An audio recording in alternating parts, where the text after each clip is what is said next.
There's been a stigma associated with mental health in the Black community for decades. Now, to help address some of the challenges, some churches are joining mental health professionals to get people talking.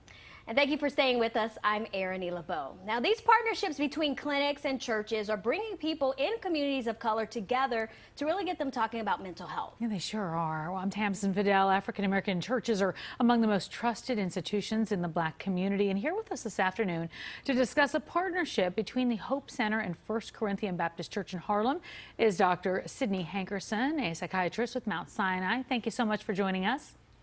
It's my pleasure. Thank you for having me today. Well, let's start off talking about the stigma of mental health in the Black community, why it exists, and how we can overcome this.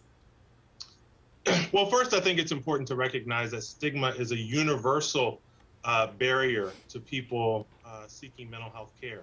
Stigma is the fear or shame that people experience when they have a mental health challenge. And stigma is especially high in the African American community. Oftentimes, due to the history of racial discrimination and not being able to access health services and mental health services in particular, African Americans have just had to push through and grit and bear it, and often have had to overcome mental health challenges on their own.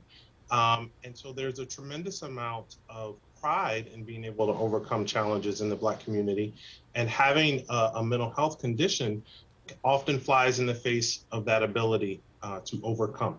And so stigma is often amplified in the Black community.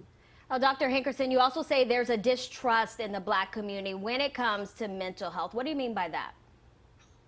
African Americans have traditionally not had access to psychiatric care, or not been able to go see a therapist.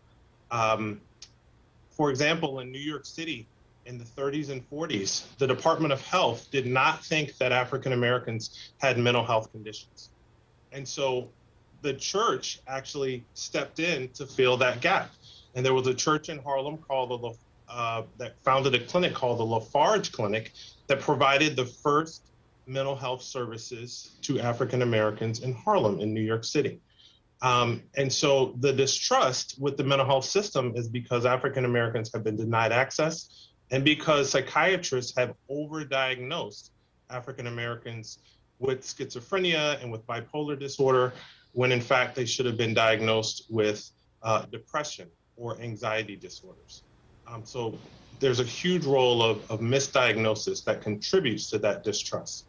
Well, we know there are barriers as it relates to people of color accessing mental health services in general, affordability, a knowledge gap, and sometimes a fear of being labeled. What are some of the ways to overcome the barriers we're talking about? One of the most important ways to overcome some of these barriers is for people who have experienced a mental health challenge and who have sought care and are in recovery to share their stories. And that's what's so exciting about the partnership that I'm privileged to have with First Corinthian Baptist Church, is that Pastor Michael Walren openly talks about going to therapy and normalizing going to therapy. Talking about emotions is one of the most effective ways that we can overcome some of these barriers to people seeking care. Well, Dr. Hankerson, we thank you so much for being with us this afternoon. This is definitely a conversation that we'll continue to have, and have you on again. Thank you so much.